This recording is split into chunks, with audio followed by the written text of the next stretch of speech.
शिव कथा कहती है, भगवान शंकर का चरित्र कहता, शिव महापुराण की कथा कहती है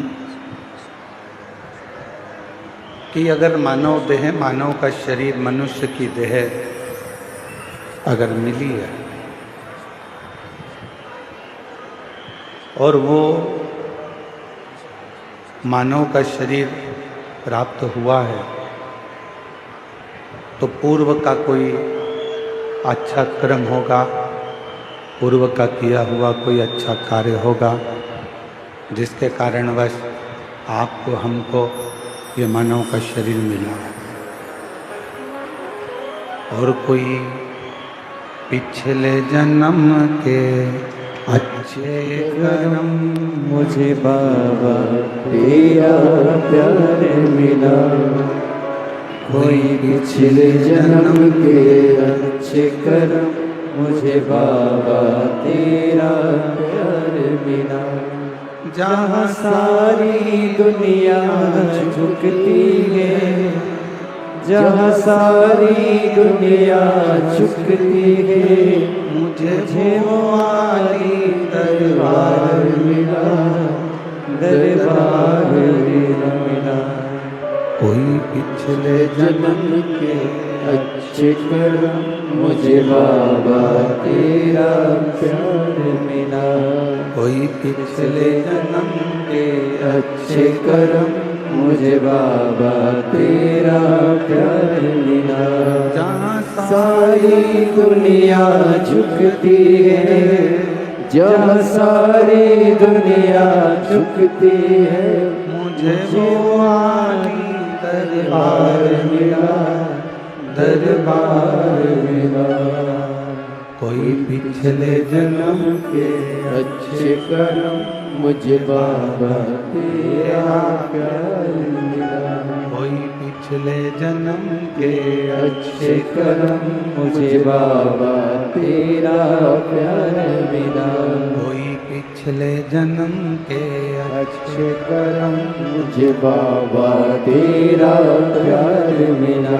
कोई पिछले जन्म के अच्छे कर्म मुझे बाबा तेरा प्यार मिला। कोई पिछले जन्म के अच्छे कर्म मुझे बाबा तेरा प्यार मिला। कोई पूर्व का अच्छा कर्म होगा जिन कर्म के कारण आपको और हमको मनुष्य की देह मिली, मानव का शरीर मिला। और ये मानव का शरीर ना जाने कैसे पूर्व के कोई सुख से, पूर्व के कोई भजन से, पूर्व के कोई स्मरण से आपको हमको मिल गया। अब उसे व्यर्थ नहीं गंवाना। देखिए, आज कथा का कौन सा दिन है? जम के बोलो। चतुर्थी। क्या कहते हैं आज के दिन को? शिवरात्रि। और हमने पहले भी कहा कि आज के दिन की कथा और कल के दिन की कथा थोड़ी सावधानी से सुनो। लोग चिल्लाएंगे, आवाज लगाएंगे, कोई कुछ बोलेगा, कोई कुछ बोलेगा, कोई इधर से कोई उधर से, पर आप अपना पूर्ण ध्यान शिव जी की ओर अग्रसर। हर हर बोल बम का नारा है, बोल बम का नारा है। मिला मानव का देह, मिला मनुष्य का शरीर। अब इस शरीर में सबसे ज़्यादा जरूरी है मानव देह में एक विश्वास का होना।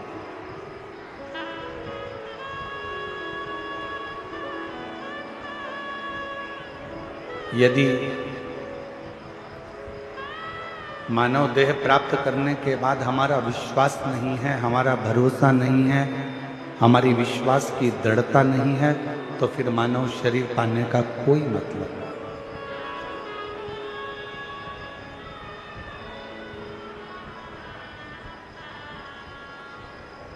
शिव महापुराण की कथा में आप और हमने श्रवण किया पूर्व में।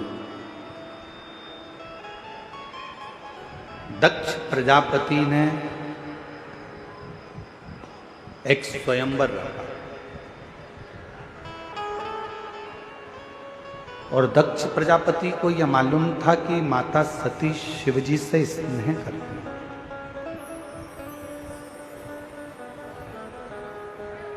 माता सती भगवान शंकर से प्रेम रखती है।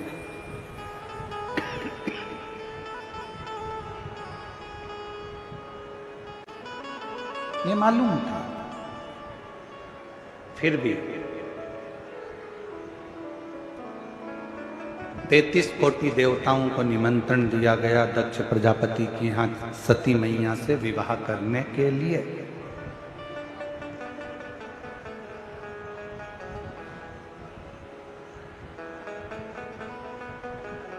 हर जगह पर पत्र भेजा गया कि सती का स्वयंवर है, मां सती का विवाह है, स्वयंवर है।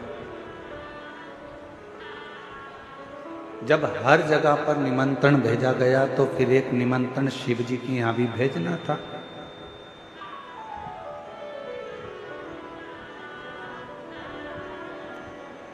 पर शंकर जी के यहां कोई निमंत्रण नहीं है कि स्वयंवर में आप आओ या सती जी को विवाह कर लेकर जाओ या सती जी से आप विवाह करो। ऐसा कोई निमंत्रण शिव जी के यहां नहीं।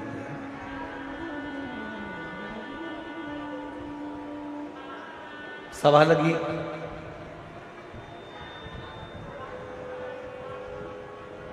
ये कथा हम पहले कह चुके हैं, आपके स्मरण में होगा। शिव जी की एक प्रतिमा पत्थर की बनवाकर दक्ष प्रजापति ने अपने दरवाजे पर, उसको चौखट पर, द्वार पर रख दिया।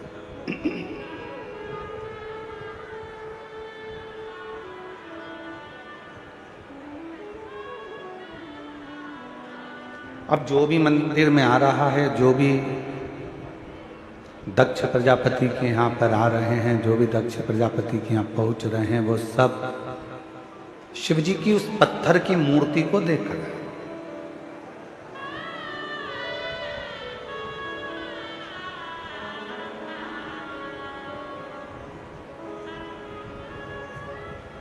शिव मूर्ति का एक विधान बहुत अच्छा है।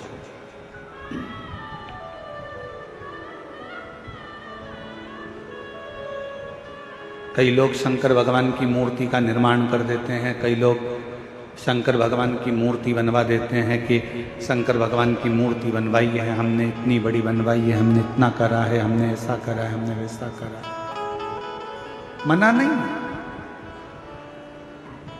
खूब बनवाओ,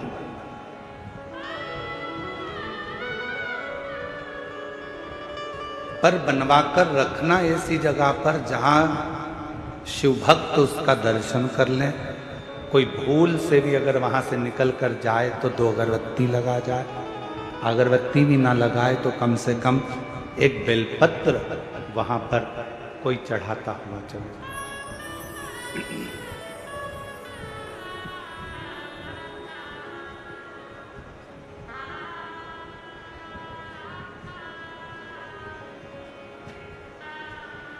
थोड़ी ना थोड़ी आराधना साधना वहां हो सके, कुछ थोड़ी सी, ज्यादा हो ना हो उसका मतलब नहीं, पर थोड़ी बहुत साधना वहां हो सके।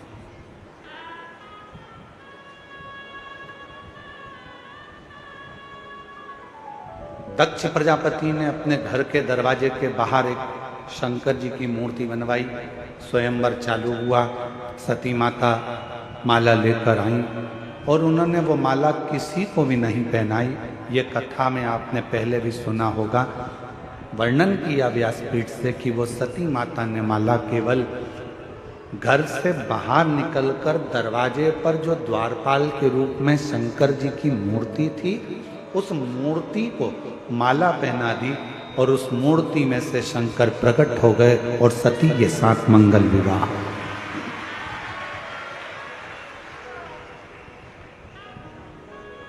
एक पाषाण की मूर्ति में से शिव प्रकट होकर अपनी भक्ति करने वाले को, अपने पर विश्वास करने वाले को भगवान शंकर स्वीकार कर लेते।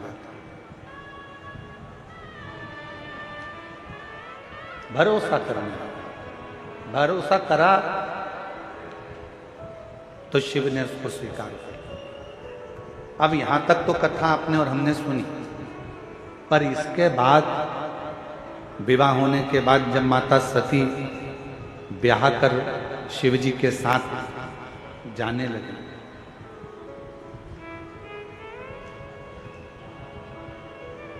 कैलाश पर पहुंच गई।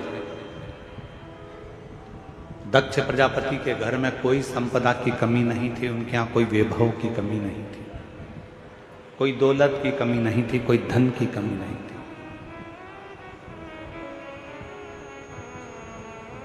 अब वहां जब पहुंची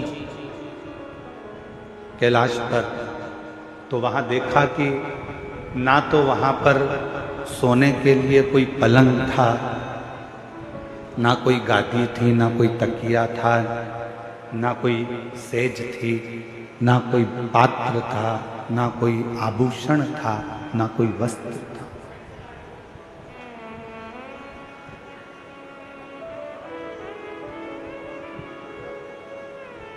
धर्मपत्नी का एक सबसे बड़ा लक्षण यही है।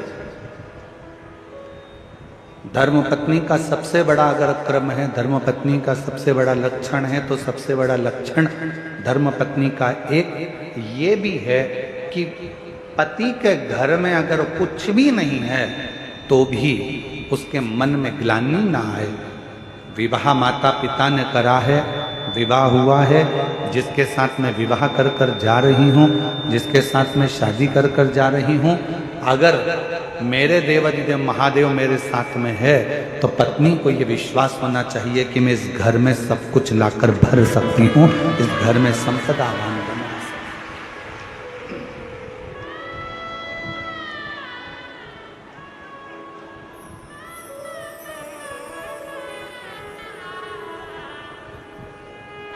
पूछने वाले बहुत कुछ पूछते हैं। एक बार किसी ने पूछा, गुरुजी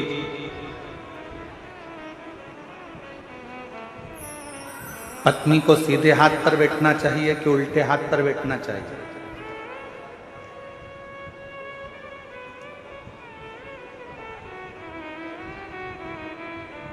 गुरुजी पत्नी को सीधे हाथ पर बैठना चाहिए कि उल्टे हाथ पर बैठना चाहिए? हमने कहा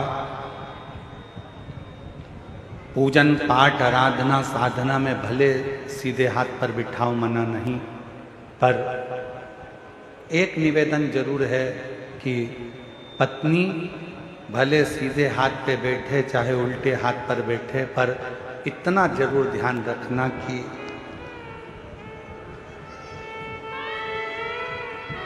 समझ गए वो कहाँ बैठ रही हैं। आपके राइट हैंड में बैठकर भगवान की भक्ति कर रही हैं, आपके लेफ्ट हैंड में बैठकर भगवान की आराधना कर रही हैं, मना नहीं।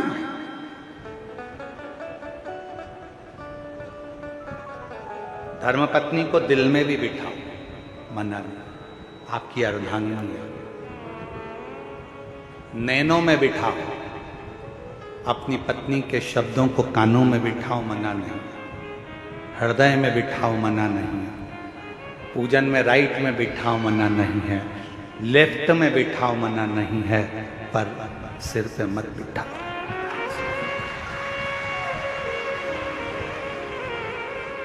क्यों? सिर पर किसको बिठाना? पत्नी को दिल में, और माता पिता की आज्ञा को सिर पर बिठाना चाहिए। पत्नी को कहाँ बिठाना चाहिए? दिल में, और माता पिता की जो आज्ञा है, माता पिता की जो आज्ञा है, उसको सिरधारी करके, सिरोधारी। क्योंकि तुम्हारे माता पिता की आज्ञा जब तुम्हारे सिर पर आएगी तो तुम्हारे दिल में जो तुम्हारी धर्म पत्नी बैठी है उसके भी सिर पर तुम्हारे माता पिता की आज्ञा है, क्योंकि वो हृदय के अंदर है, मन में है, दिल में है तुम्हारे।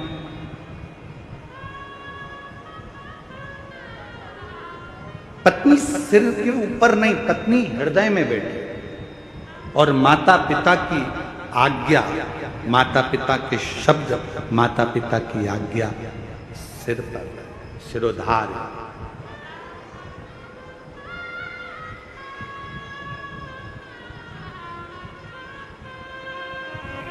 सती मैया ने देखा कि यहाँ पर कुछ भी नहीं है, सब बिखरा पड़ा है, ना तो यहाँ पर कोई सेज है, ना यहाँ कोई पलंग है, ना कोई गादी है, ना कोई तकिया है, ना कुछ है, ना कुछ है, पूरा की पूरा खाली पड़ा, पूरा खाली। शिवजी ने पूछा सती जी से, आप अपने पिता दक्ष प्रजापति का घर छोड़कर मेरे पास में आई हो, मेरे साथ में आई, आप अपने पिता का घर छोड़कर मेरे पास में आई हो, मेरे घर में आई हो। यहाँ पर मेरे पास में कुछ वैभव नहीं है, धन नहीं है, दौलत नहीं है, संपदा नहीं है, सत्ता नहीं है, यहाँ मेरे पास में तुमको देने के लिए कुछ नहीं है।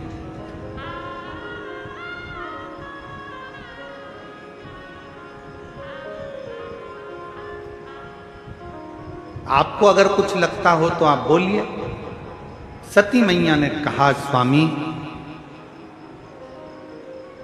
अगर पति साथ में है तो दौलत की जरूरत नहीं पड़ती, केवल धैर्य की जरूरत पड़ती है, थोड़ा इंतजार।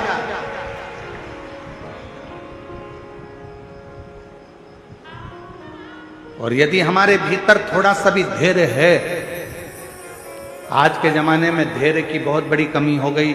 लोग कहते हैं कि मैंने तुम्हारे यहाँ काम करा तो मुझे उसके बदले में ये मिलना चाहिए, मैंने अगर एक लोटा जल चढ़ाया है तो उसके बदले में मुझे ये मिलना चाहिए, मैंने पशुपति व्रत करा है तो उसके बदले में मुझे ये मिलना चाहिए, मैंने ये काम करा है तो उसके बदले में मुझे ये प्राप्त होना चाहिए। शिव महापुराण की कथा कहती है, शंकर के मंदिर में जाना मेरा काम है और मेरी बिगड़ी बनाना शिव का काम है। कब बनाएगा, कैसे बनाएगा, कहां बनाएगा, कैसे बनाएगा, ये उसके ऊपर निर्भर है।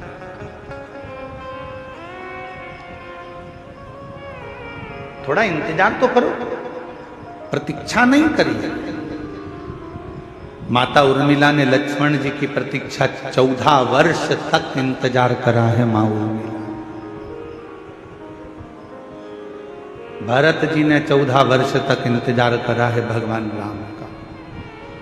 कौशल्या जी 14 वर्ष इंतजार करती हैं भगवान राम का।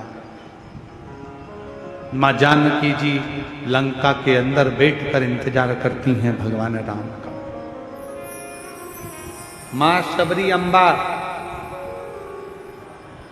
बचपन से लेकर बुढ़ापे तक इंतजार करती हैं भगवान राम का। प्रतीक्षा, इंतजार।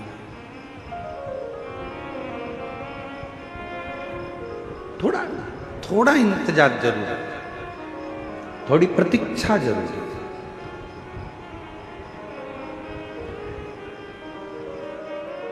और फिर जब इंतजार समाप्त होता है, सामने हमारा परमात्मा खड़ा होता है, देवाधिदेव महादेव भगवान शिव खड़े होते हैं। जब हमारा देवाधिदेव महादेव, हमारा भगवान हमारे सामने होता है, तब एक सुख की अनुभूति होती है। आप में से कितने लोग हैं जिन्होंने रेल में सफर करा? जो रेल में बैठे हैं, कभी भी बैठे हो, कभी भी, हाथ उठाओ जरा। सब बैठे हो, रख लो। स्टेशन गए हो, रेलवे स्टेशन, रेल में बैठने के लिए? जम के तो बोलो। ठीक है, टिकट लिया? हाँ। टिकट ले लिया, स्टेशन पर पहुंच गए, किसका इंतजार कर रहे हो? जब तक रेल नहीं आती, जब तक ट्रेन नहीं आती, तब तक बेचैनी लगी रहती है।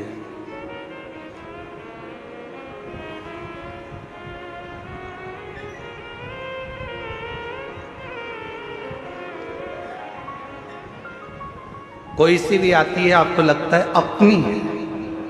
बोलो सही है कि गलत है? फिर इधर से निकल गई तो किसी ने कहा अरे इधर से थोड़ी ना आएगी, अपने को तो जाना इधर है, तो इधर से आए। अच्छा, हाँ, अब जितनी ट्रेन इधर से आ रही है उसका इंतजार हो रहा है, जो भी निकल रही है उसका इंतजार आ रही आ रही आ रही। सामान संभाला, पोटली संभाली, अटैची संभाली, बच्चे संभाले, सब कुछ संभालते संभालते ट्रेन का इंतजार करती करती बाट जोती जोती आ रही आ रही। इधर बच्चों को जल्दी आ गई। कितना टेंशन, टिकट लेके रखा है पर ट्रेन में जब तक बैठ नहीं गई तब टेंशन टेंशन टेंशन। जल्दी आओ, जल्दी चढ़ो चढ़ो, ऊपर चढ़ो, लो सामान लो, अटैची लो, सामान लो। चढ़ गए, हाँ, पानी की बोतल करनी, फिर पानी की बोतल ली, जल्दी से पति से कहा चलो चलो चलो। और जो जाके सीट पर बैठी, बस बैठने के बाद बैग इधर, सामान उधर, बच्चे उधर, तब इतनी रिलैक्स, इतनी शांति कि ऐसा लग रहा है कि दुनिया का सारा खजाना मिल गया। एकदम शांति से बैठ गई, ट्रेन चल दी। अब इसको टेंशन नहीं है, अब इसको चिंता नहीं है, अब इसको बिल्कुल भी चिंता नहीं है। अब तो जब उतरेगी, सामने स्टेशन आएगा, उतर जाएगी, अब चिंता नहीं है। चिंता कब थी? जब तक ट्रेन नहीं मिली थी। कब थी? जब तक ट्रेन में बैठी नहीं थी, तब तक चिंता थी। ट्रेन आ गई, बैठ गई, चिंता समाप्त हो गई। बस यही शिव पुराण कहती है। आप कब तक चिंता में हैं? जब तक आप शंकर भगवान के दरवाजे तक नहीं पहुंचे। आप कब तक चिंता में हैं? जब तक शिव के सामने जाकर नहीं बैठे। जो शंकर के द्वार पर पहुंच गया, महाकाल राजा के चरणों में पहुंच गया, जो मेरे विश्वनाथ के चरणों में पहुंच गया, जिसने भगवान शंकर की अविरल भक्ति को धारण कर लिया, बस शिव तत्व को जिसने अपने भीतर उतार लिया, फिर चिंता करने की जरूरत नहीं है। अब सौंप दिया इस जीवन का सब भार तुम्हारे।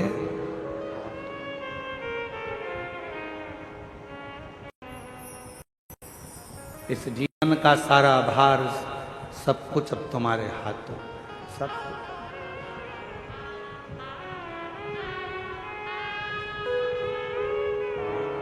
अब कोई चिंता, कोई विषय, कुछ नहीं, कोई टेंशन। बैठ गई ट्रेन के अंदर, चिंता छोड़ दी। बस ट्रेन नहीं आई थी तब तक चिंता थी, बैठी नहीं तब तक चिंता थी। जब आ गई, जब तुम शंकर की शरणागति में पहुंच गए और शंकर जी के सामने बैठ गए, फिर कोई चिंता नहीं, कोई चिंता। हम तो बाबा के भरोसे चलते हैं, हम तो बाबा के भरोसे चलते हैं। ये दुनिया वाले जगते हैं, ये दुनिया वाले जगते हैं। हम तो बाबा के भरोसे चलते हैं, हम तो बाबा के भरोसे चलते हैं। ये दुनिया वाले जलते हैं, ये दुनिया वाले जलते हैं।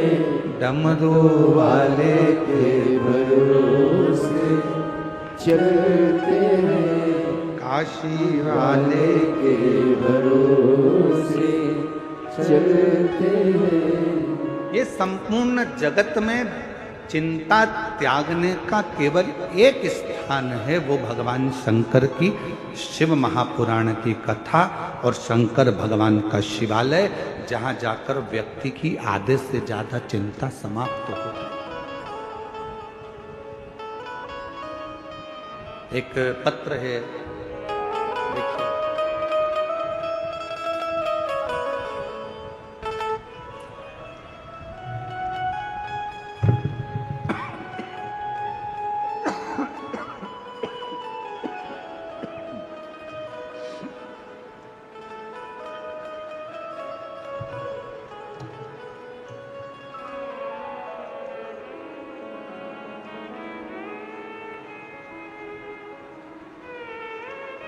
ऋषभ देशमुख,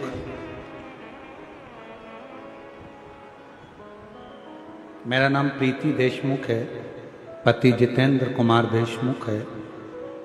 मैं ग्राम रीको, नया रायपुर, छत्तीसगढ़ की निवासी हूँ। कहीं बैठे हों तो हाथ हिला सकते हैं। मेरा बेटा अनय देशमुख 4 वर्ष की आयु के बाद अचानक से तबीयत खराब होना शुरू हुआ। कहीं बैठे हैं आप ही, हाथ हिला।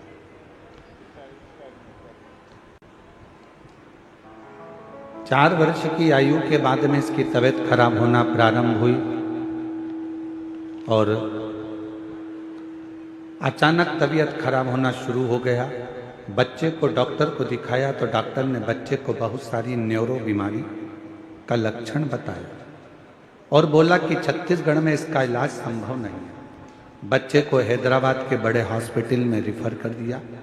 एडमिट होते के दूसरे दिन बच्चे का चलना फिरना, उठना बैठना, बोलना बात करना, आवाज आना बंद हो गया। यहाँ तक बच्चे को दोनों आंखों से दिखना भी बंद हो गया। पूरी तरह से आंखें चली गई, दिखना बंद हो गया। बीमारी और बढ़ती गई। बीमारी की खोज करने के लिए बच्चे के सिर में एक बार ब्रेन बायोप्सी कराई गई, 4 बार कमर में बोन बायोप्सी की गई। विदेश में भी बड़े बड़े डॉक्टरों से बीमारी का पता लगाने का बोला, पर नहीं लगा पाया। डॉक्टरों ने, विदेश के डॉक्टरों ने भी हाथ खड़े कर दिए और बोल दिया ये बच्चा जिंदगी भर न देख पाएगा, न खड़ा हो पाएगा, न बोल पाएगा, न सुन पाएगा।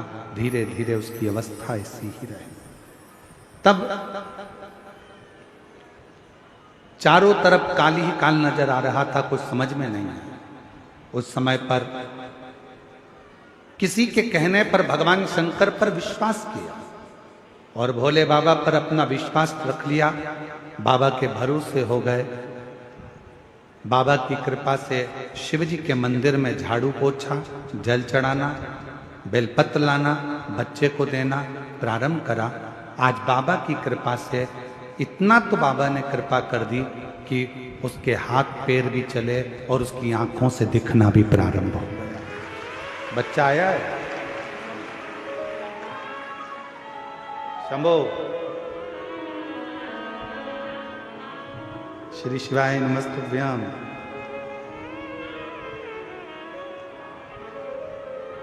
जिसकी आंखों से दिखना बंद हो गया था, पांव से चलना बंद हो गया था, हाथों से हाथों का उठाना काम करना बंद हो गया था और ऐसी बीमारी लग गई कि जिसका इलाज किसी डॉक्टर के पास नहीं था।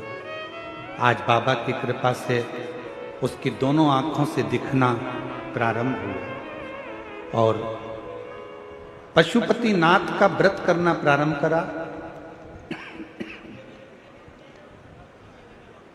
सुनना, समझना फिर प्रारंभ हुआ। इसको झटके आना चालू हो गए थे, वो झटके आना भी बंद हो गया और इसको झटके बंद करने के लिए इंजेक्शन लगते थे, वो इंजेक्शन लगना भी इसके बंद हो गए।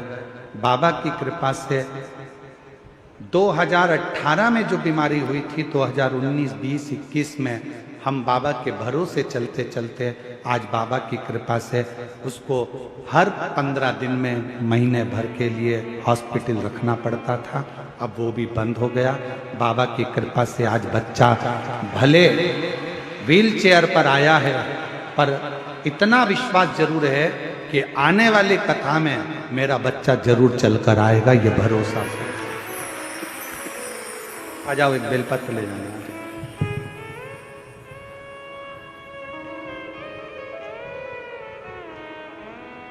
उसको भले रहने दो, ना लाते बने तो रहने दो।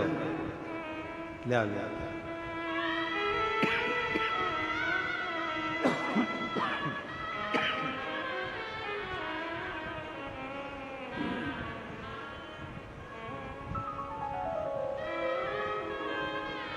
और शंभु, आज तुम्हारा साउंड पूरा गला पकड़ रहा है, उसके कारण बस बोलने में इतनी खांसी चल रही है कि पूछो ना। शंभु शरणे मांगो घड़ी रे घड़ी, दुख काटो दया करी न दर्शन आपो। शंभु शरणे मांगो घड़ी रे दुख काटो दया करी न दर्शन आपो। शिव कथा कर, भगवान शंकर का चरित्र का राय शिव महापुराण की कथा कर। भरोसा,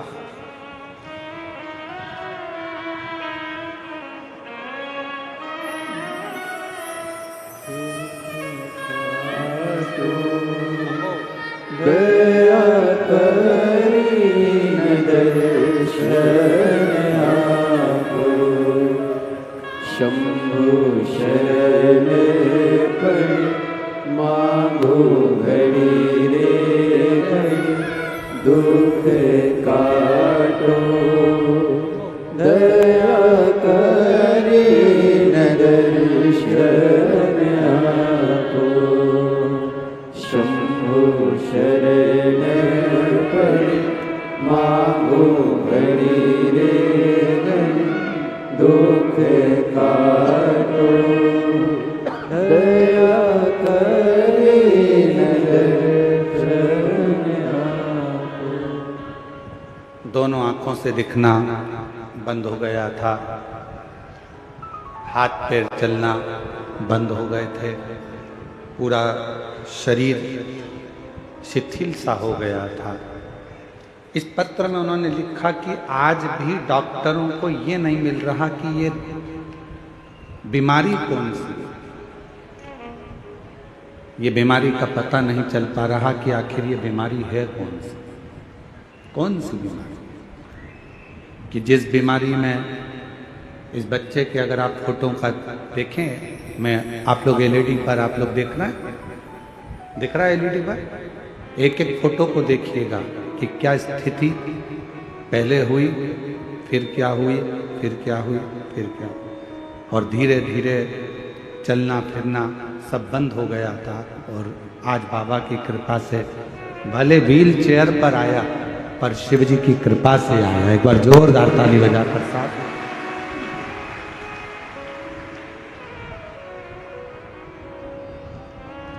क्या पार्वती मैया के मन में एक भाव आया, मां सती के हृदय चित्त में ये विचार आया, सती जी से कहा क्या,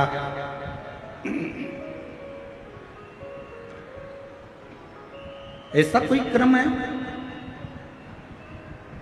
यदि धर्म पत्नी अगर विचार कर ले, धर्म पत्नी अगर विचार करे, तो कितना भी वीरान घर क्यों ना हो, कितना भी वीरान घर क्यों ना पड़ा हो, कितना भी बेकार कुछ क्यों ना हो, अगर धर्म पत्नी अगर विचार करे और पति का यदि उसको अच्छा संग मिले तो निश्चित है कि वो एक वीरान को भी स्वर्ग बना सकती है, एक वीरान को भी श्रेष्ठ बना सकती है। और मैंने तेरे ही भरोसे बाबा, तेरे ही भरोसे हवा विच उड़ती जावांगे बाबा, डोर हथों छड़ी नाम कटी जावांगी। बोले मैं तेरी पतंग शंभू, मैं तेरी पतंग हवा विच उड़ती जावांगी बाबा, डोर हथों छड़ी नाम कटी जावांगी। शिव कथा कर रहे, जहां पर भरोसा होता है, विश्वास होता है, वहां शिव का निवास होता है।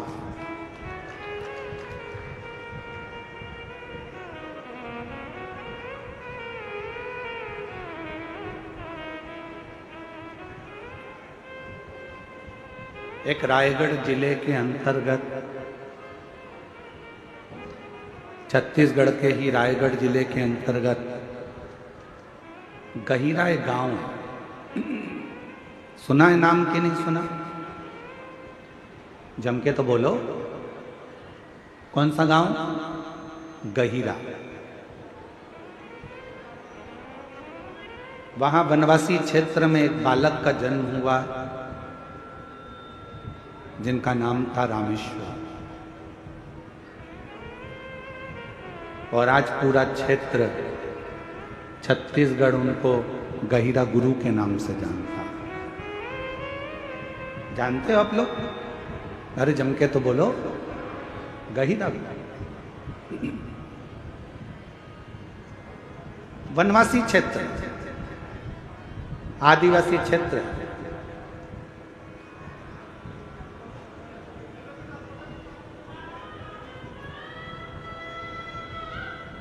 जब गहिरा गुरु का जन्म हुआ, रामेश्वर का, उस बालक का नाम था रामेश्वर।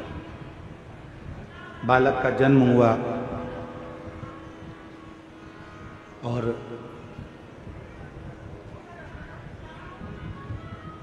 गहिरा गुरु जब छोटे थे, बाल्यावस्था थी, बचपन था, एकांत में एक पेड़ के नीचे बैठ जाते थे।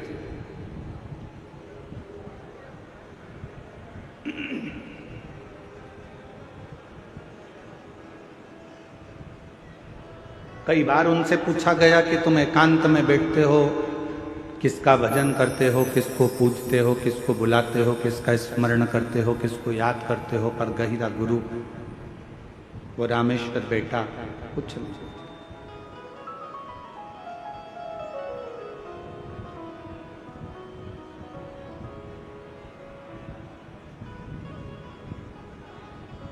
एक दिन पिताजी ने सूचना कराई गांव के व्यक्ति से कि मेरा बेटा रामेश्वर नहीं दिख रहा।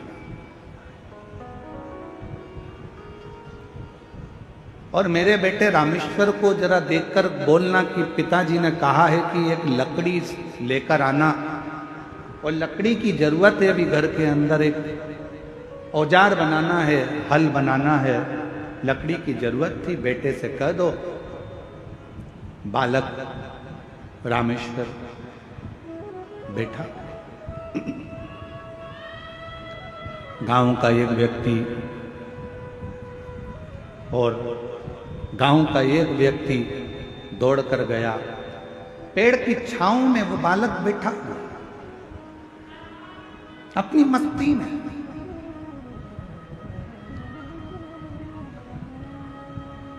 अपनी अलमस्ती में बैठा हुआ, और गांव का व्यक्ति दौड़ कर गया और जाकर कहा, अरे रामेश्वर, ओए रामेश्वर।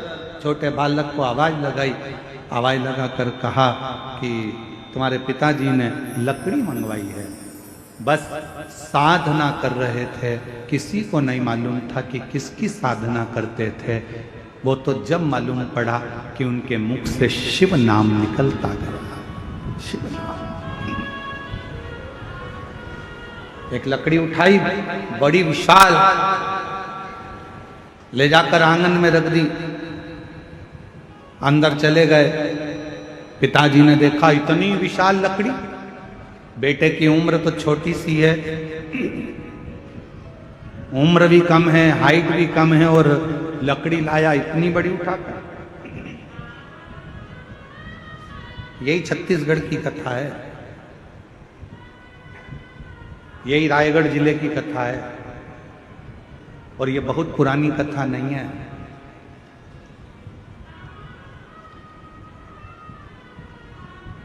अभी की, ज्यादा पुरानी नहीं है, अभी की।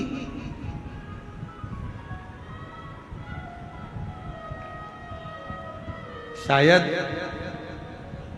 1905 में उनका जन्म हुआ और 1996 में शायद, ऐसा स्मरण में होगा, हो सकता है आगे पीछे हो, हमारे ध्यान में ना हो, पर 1996 में देह का त्याग। और आगे पीछे भी हो सकता है, हम इतना पक्का नहीं कर सकते।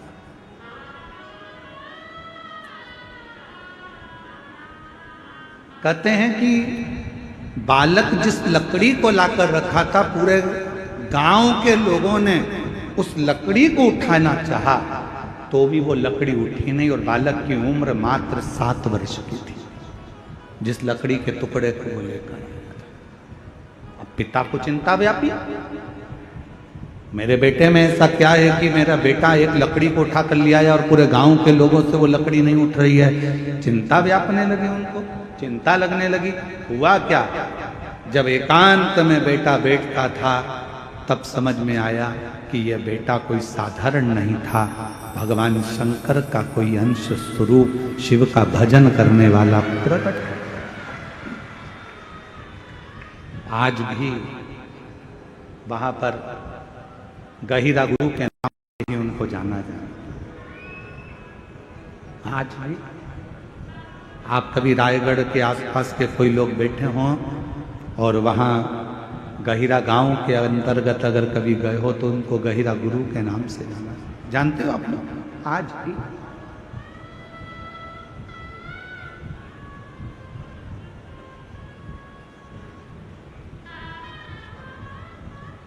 सबको सीख देते थे, संस्कृत पढ़ो, विद्याध्ययन करो, मांस का त्याग करो, पशुओं की बलि नहीं देना।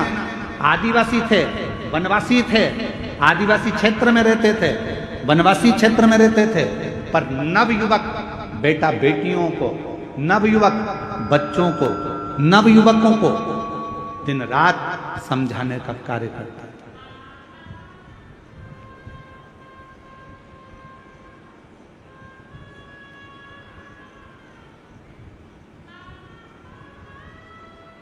प्रत्येक को समझाना,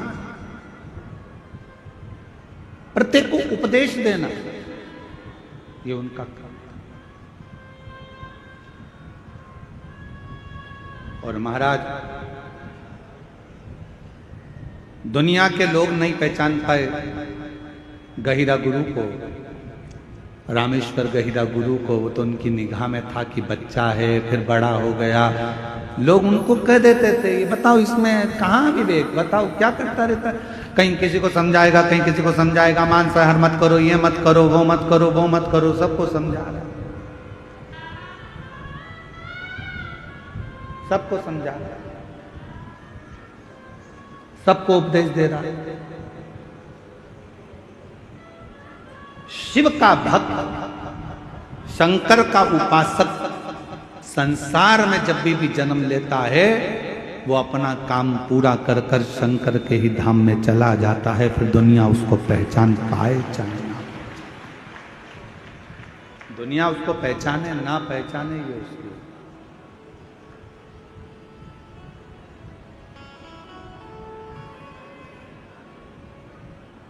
एक शिव का भक्त जब पृथ्वी पर आता है तो शिव महापुराण की कथा कहती है कि शास्त्र कहता है शंकर भगवान का कोई भक्त, शंकर की आराधना करने वाला, शिव की उपासना करने वाला जब मृत्यु लोक में आता है तो उसको 33 कोटि देवता भी पुष्पों की वर्षा कर कर उसका जन्म देते हैं पृथ्वी पे। और जब वो संसार सागर से जाता है तो भी देवता 33 कोटि देवता उसके लिए दुमदुमियां बजाते। जगत गुरु शंकराचार्य जी, जिन्होंने भारत की भूमि का ही नहीं पूरे राष्ट्र को अपनी विद्वत्ता से गौरवान्वित किया था। छोटी सी अवस्था थी जगत गुरु शंकराचार्य जी की, और छोटी सी अवस्था से शिव के प्रति विश्वास, भरोसा, स्मरण, भजन, मंत्र जाप ये नित्य करते। उपदेश देना, समझाना, ज्ञान देना।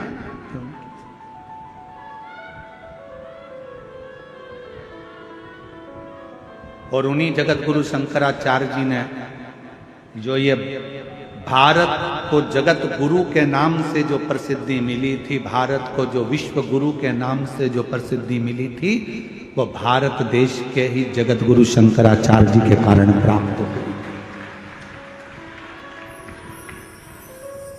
पर जब तक पृथ्वी पर रहे जगत गुरु शंकराचार्य जी, जब तक पूरी पृथ्वी पर भ्रमण करते रहे, कहीं काशी गए तो उनसे उपदेश किए गए, कहीं कहीं पहुंचे तो उनसे उपदेश किए गए।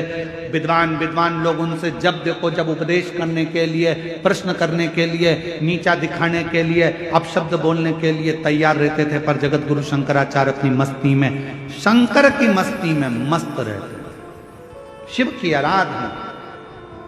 और आज भी वो जगत गुरु शंकराचार्य जी की 4 पीठ, जिस पे 4 भारत के गौरव जगत गुरु शंकराचार्य चारों पीठ पर बैठे हुए हैं, वो भी हमारे मार्गदर्शक हैं, वो भी हमारे भारत की भूमि को गौरवान्वित करते हैं।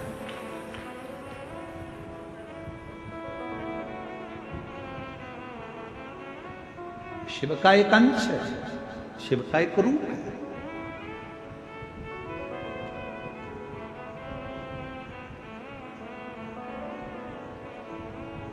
एक विश्वास के बल पर परमात्मा की प्राप्ति हो सकती। इस पत्र के माध्यम से, इस पत्र में उनकी मां प्रीति देशमुख से एक बार जाकर पूछना कि जिस बेटे का शरीर काम करना बंद कर दिया हो, जिसकी आंखों से दिखना बंद हो गया हो, जिसकी श्रवण शक्ति, बुद्धि, हाथ पैर सब शिथिल होते चले गए हों, तो उस माँ से पूछना कि बेटे की हालत देखते देखते उस माँ की दशा क्या होती होगी। और आखिरी में उस माँ से ये भी पूछना कि तूने भरोसा रखा है शंकर पर, किसी और पर नहीं, जो जगत का कल्याण करने वाला है, मृत्यु को जो जीत सकता है, वो महामृत्यु। डॉक्टर ने इस पत्र में, बहन लिख रही है, डॉक्टर ने कह दिया था ये कभी नहीं देख सकता, जैसा है अब आंखों से कभी नहीं देख सकता, नहीं सुन सकता। पर एक विश्वास, एक भरोसा यदि शिव पर है, विश्वास है, भरोसा है, तो शिव शिव।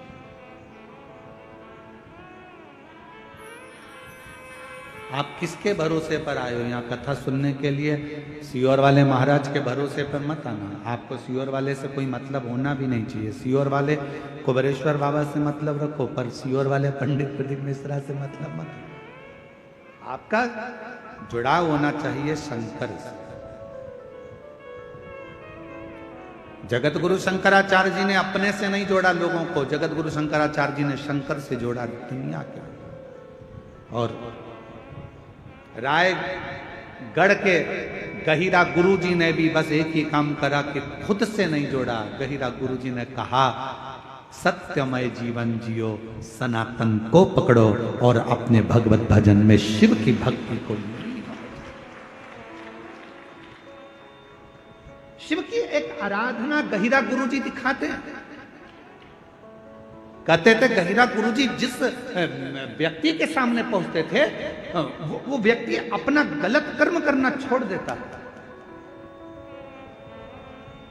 एक बार मालूम पड़ा गहिरा गुरुजी को अवस्था हो गई युवानी की, किसी ने कहा कि पास के गांव में बहुत लोग उत्पात मचाते हैं, वहां पर सुना है कि कोई भूत रहता है, कोई प्रेत रहता है, कोई पलित रहता है। गहिरा गुरुजी ने कहा भूत भी होता है? हाँ। तो गहिरा गुरुजी ने मन में विचार करा अगर भूत होता है तो भूतनाथ भी होता है। कई लोग हमारे पास आकर कहते हैं हमारे पड़ोसी को हवा लग गई है। हमने कहा मोबाइल की हवा है कि कंप्यूटर की हवा है? हवा कौन सी लगी? कहा कोई प्रेत हवा लग गई। फिर किसी ने कहा कोई हवा लग गई, प्रेत लग गया, भूत लग गया। शिव महापुराण की कथा कहती है शंकर भगवान ने माता पार्वती से कहा सुन पार्वती, जिसके आंगन में बेलपत्र का वृक्ष होता है, जो साल में एक बार भी बेलपत्र को मुख के अंदर रखकर निगल जाता है या उसको खा लेता है, सुन पार्वती, जो शिवलिंग पर चढ़े हुए जल का 3 बार आचमन कर लेता है, उसको जिंदगी में ना तो कोई भूत लग पाता है ना कोई प्रेत लग पाता है। क्यों? तो कहा सारे भूत प्रेत भूतनाथ के अधीन है, और वो भूतनाथ कोई दूसरा नहीं तेरा पति देवादित्य महादेव है। जब भूतनाथ अंदर बैठा है, बेलपत्र का अंश कई साल तक दुनिया के लोग कहते हैं भोजन पचा, निकल गया, भोजन पचा, ब्लड बन गया। शिव महापुराण की कथा कहती है बेल पत्र में, बेल के फल में वो अंश होता है। दुनिया में केवल एक ही फल ऐसा होता है जो पेड़ में लगा लगा पक भी जाता है, और अगर कोई नहीं तोड़ता तो वापस कच्चा भी हो जाता। वो दुनिया में एक ही फल है और वो बेल का फल। बेल पत्र के वृक्ष में जो फल लगता है बेला, क्या बोलते हो उधर पे? बेले बोलते हो ना। बेला का जो फल होता है उसको पेड़ में से मत तोड़ो, धीरे धीरे धीरे पका हुआ वापिस कच्चा हो जाएगा, फिर अगले साल पक्का हो जाएगा, फिर कच्चा हो जाएगा। केवल दुनिया में एक ही वृक्ष है जिसका फल पकने के बाद वापिस कच्चा हो जाता है। केवल एक बेलपत्र का पत्ता ऐसा होता है जो शरीर में सालों साल तक अगर जो खा लेता है, शरीर में वो शिव के रूप में विराजमान हो जाता है, अटल अजर और अमर रह जाता है, तो समाप्त नहीं होता, समाप्त नहीं होता।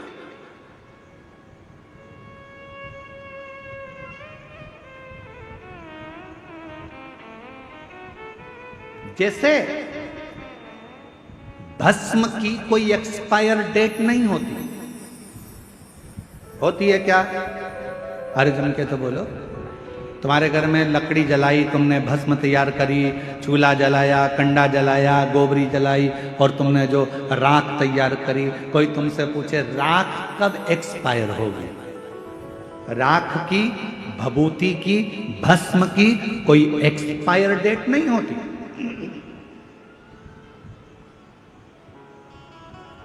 जैसे भस्म की कोई एक्सपायर डेट नहीं है, उसी तरह बेलपत्र की कभी एक्सपायर डेट नहीं है। बेलपत्र का कोई एक्सपायर डेट नहीं है। एक बेलपत्र को यदि आप 12 ज्योतिर्लिंग की यात्रा करने जा रहे हो, बेलपत्र को आप अपनी कॉपी में रखकर ले जा रहे हो, और बेलपत्र को तुमने खोला, अब भगवान महाकाल बाबा के पहुंच गए, काल अधिपति महाकालेश्वर बाबा को मेरी बेलपत्र समर्पित हो, चढ़ाई, वापिस उठा ली, चल दो, अगले ज्योतिर्लिंग फिर निकाली, मैं त्र्यंबकेश्वर बाबा को बेलपत्र समर्पित करता हूँ, वापिस रख ली, फिर चल दिए। 12 ज्योतिर्लिंग में एक बेलपत्र भी घर से लेकर गए हो, और वो बेलपत्र अगर आपने 12 ज्योतिर्लिंग को भी समर्पित करी है, तो मेरे शंकर ने ये नहीं कहा कि ये पुरानी है, क्योंकि अखंड अजर और अमर है। ये मेरी की अखंडता है। वो बेलपत्र कोई साधारण नहीं। जैसे सिर पर लगा हुआ त्रिपुंड का भस्म कभी एक्सपायर नहीं होता, उसी तरह शिव की बेलपत्र कभी एक्सपायर नहीं, एक्सपायर।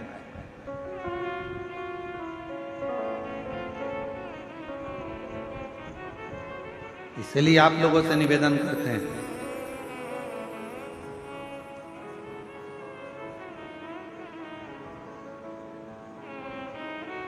दवाई एक्सपायर हो उसके पहले उसको खा लेना चाहिए। और तुम एक्सपायर हो उससे पहले श्री शिवाय नमस्तुभ्यम गा लेना चाहिए। मरने के पहले भगवान का नाम गा लो। मृत्यु के पर्यंत परिवार वाले बैठकर कहेंगे शांति के लिए 2 मिनट का मौन धारण करो। सारे ऑफिसर होन भी लाइन से खड़े होंगे, 2 मिनट का मौन धारण करो। क्या होगा 2 मिनट का मौन धारण करने से? क्या आत्मा को शांति मिल जाएगी? नहीं, 2 मिनट का मौन धारण करने से आपको शांति मिल रही है, आत्मा को नहीं। शांति कब मिलती है? जब जीते जी 2 मिनट का मौन रखकर श्री शिवाय नमस्तुभ्यम कह लेता, पंचाक्षर मंत्र जप लेता, षडाक्षर मंत्र जप लेता, तो शांति मिलती। उस समय पर वो शांति का अनुभव नहीं कर पाएगा।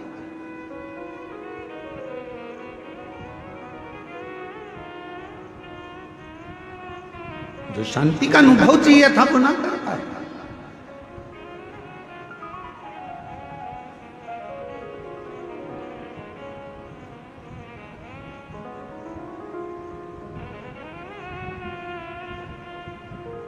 कभी प्रयास करना, बहुत ज्यादा टेंशन हो, डिप्रेशन में हो, ऐसा लग रहा है कि मेरा तो सिर फटे जा रहा है चिंता के कारण, शिव मंदिर में जाना, शंकर जी को 1 लोटा जल चढ़ाकर जो जल बहकर निकले उस जल में 3 उंगलियां भिंगाना और अपने मस्तक पर एकदम स्थिर होकर वो 3 उंगलियां अपने मस्तक पर तेजी से लगा लेना, दबा लेना और मंत्र का स्मरण भीतर के भीतर ओम नाद करिएगा।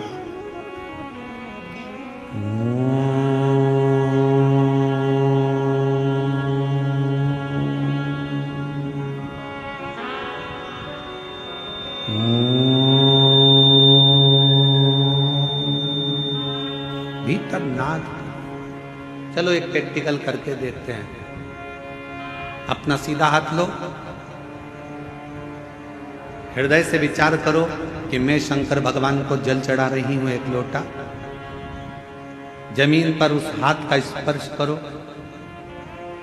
अभी की अभी देखो, जितने बैठे हो सब, और बिल्कुल स्थिर रहकर जमीन का स्पर्श कर 3 उंगलियां लीजिए हाथ में और अपने मस्तक पर बिल्कुल दबाकर नेत्र बंद करिए, एकदम सटीक बैठिए स्तुप, और सबको बोलना है 3 बार ओम का नाद अच्छी तेजी में, अंदर से बोलना है, बाहर से नहीं, चिल्लाना नहीं है, नाद करिए।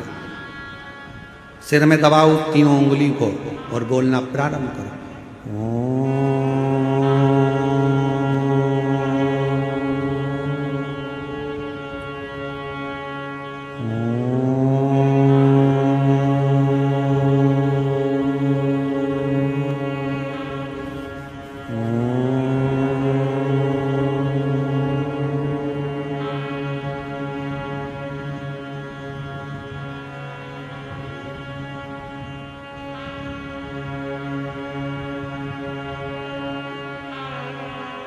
अब अपने हाथ को हटाओ और आंखों को धीरे धीरे खोलो। आपको ऐसा महसूस होगा कि ऐसा लग रहा है कि मैंने 12 ज्योतिर्लिंग यहीं दर्शन कर लिए। एक क्षण में शिव का सात्विकता, शिवोहम शिवोहम शिवोहम, शिव मेरे भीतर और मैं शिव के भीतर हूं, तो दर्शन।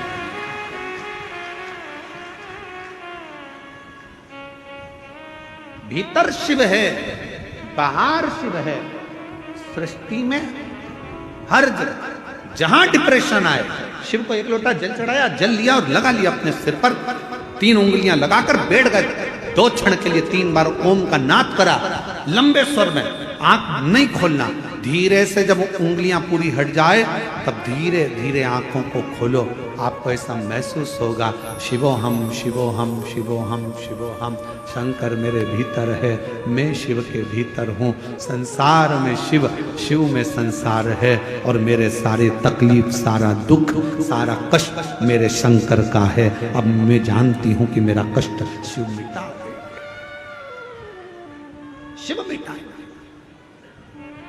और जब कोई नहीं आता मेरा बाबा आता है, जब कोई नहीं आता, मेरा बाबा आता है, मेरे दुख के दिनों में वो बड़ा काम आता है।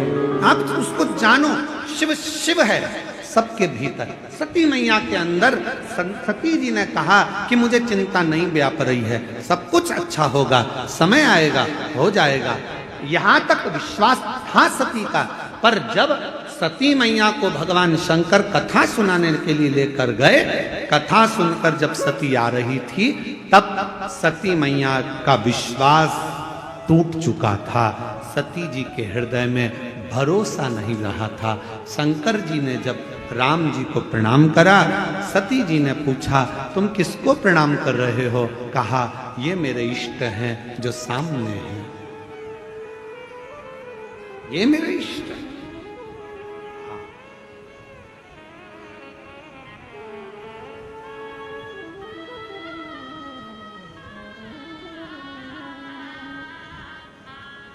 ये जो सामने ये मेरे इष्ट हैं। सती जी ने कहा तुम्हारे इष्ट राम जी हैं? हाँ। अगर राम जी इष्ट हैं तो फिर रो क्यों रहे हैं? अब सती माता को कौन समझाए?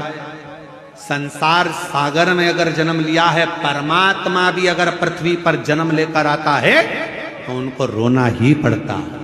माता कौशल्या जी ने राम जी को जब देखा, देखकर माता कौशल्या जी ने कह दिया था, माता पुनि बोली सोमति डोली, तजहु तात यह रूपा, की जैसी सुलीला अति प्रिय शीला, यह सुख परम अनुपा, सुनी वचन सुजाना और रोदन ठाना, होई बालक सुर भूपा। अरे राम जी कहते हैं माँ मैं जन्म ले चुका हूँ। कौशल्या जी कहती है हमारे यहाँ इतना बड़ा बच्चा जन्म नहीं लेता, छोटे हो जाओ। राम जी को छोटा कर दिया कौशल्या जी ने। अब कौशल्या जी कह रही है रो। राम जी कहते हैं मैं दुनिया को रुलाता हूँ माँ और तुम मुझे रुला रही हो? कौशल्या जी ने कहा तुम दुनिया को रुलाते होगे वो बात दूसरी है, पर पृथ्वी पर अगर तुमने जन्म लिया है तो भले परमात्मा हो गए पर रोना तो पड़ेगा, इसलिए रो। पूछा राम जी ने मैया कौशल्या जी से, माँ इस पृथ्वी पर जन्म लेकर मुझे रोना पड़ेगा? हाँ। कब रोना पड़ेगा, कब तक रोना पड़ेगा? कौशल्या जी ने कहा जब तक संसार में हो, पृथ्वी पर हो, तब तक तो रोना पड़ेगा। राम जी तब माता की गोद में रोए हैं, किलकारी कर कर रोए हैं। सुनी वचन सुजाना रोदन ठाना, होई बालक सुर भूपा, यह चरित जो हरि पद पावई, तेना परई भय प्रगट कृपाला, दीन दयाला, कौशल्या हितकारी, हर्षित में तारी, मुनि मन हारी, अद्भुत रूप निहारी। अब रोए। राम जी कहते कब तक रोना पड़ेगा? कौशल्या जी कहती है जब तक पृथ्वी पर हो। याद रखना भगवान भी अगर पृथ्वी पर आते हैं तो उनको भी रोना पड़ता है। तो आप और हम संसार में जन्म लेकर अगर रोते हैं तो दुखी मत होना। गाली कोई दे तकलीफ मत, दुखी मत होना। राम जी महाराज को भी कितना कितना झेलना पड़ा। धर्म पत्नी की अग्नि परीक्षा हुई, परीक्षा होने के बाद भी उनका त्याग करना पड़ा। बच्चे थे दो, स्नेह नहीं कर पाए। जरा विचार करिएगा। आप लोग कहते हो मेरे पड़ोसी ने ये कह दिया, उसने मुझे गाली दे दी, उसने ताना दे दिया, उसने अपशब्द कह दिया, रोने बैठ गए और आंख में आंसू आ गए। क्या रोना? क्या किसको रोइए, चादर तान के सोइए। आग लगे बस्ती में अपन रहो मस्ती में। भगवान की कथा कह रही है, रोना पड़ता है। संसार में आए हो तो आंख में आंसू होगा, पर धन्यवाद दो। जहां जहां पर शिव महापुराण की कथा होती है, जो जो यजमान कथा करवाते हैं, जिस जिस गांव में कथा होती है, वहां के यजमानों को धन्यवाद देते रहना चाहिए कि आपने कम से कम हमें 7 दिन मुस्कुराने का मौका दिया है। 5 दिन कथा में बैठने का मौका दिया। अपना घर छोड़कर हम कथा के पंडाल में बैठे हैं। हमको ऐसा लगता है हमारे शंकर के पास, हमारे पिता के पास बैठे। शिव तत्व है।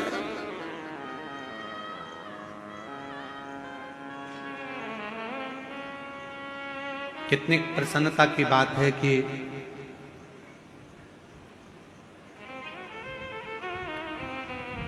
10 तारीख को गुरु पूर्णिमा होकर 11 तारीख से सावन लग जाएगा। और श्रावण महीने में अब की बार, पिछले साल तो पूरा सावन 1 महीना छत्तीसगढ़ को मिला था, पर अब की बार सावन में 2 कथा छत्तीसगढ़ को मिली है। एक कथा 12 जुलाई से 18 जुलाई तक श्रावण के महीने में कोरबा छत्तीसगढ़ में होगी, और दूसरी कथा 30 जुलाई से 5 अगस्त तक जयंती स्टेडियम भिलाई छत्तीसगढ़ में होगी, जहां पर बोलबम सेवा एवं कल्याण समिति इस कथा को कराए। दयाल सिंह जी आए हैं क्या? एक बार इनके लिए जोरदार ताली बजाओ। साधु था यार, साधु, बहुत बहुत साधु।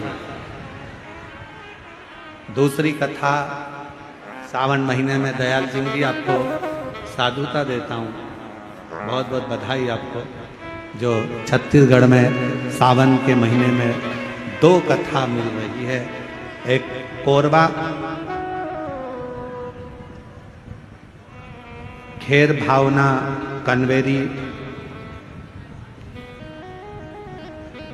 मानस मंगला मंदिर से कनकी धाम नहर मार्ग की ओर कोरबा छत्तीसगढ़ में 12 जुलाई से 18 जुलाई, और 30 जुलाई से 5 अगस्त तक 7 दिन सावन के महीने में जयंती स्टेडियम भिलाई छत्तीसगढ़ बोलबम सेवा समिति एवं कल्याण समिति। साधुता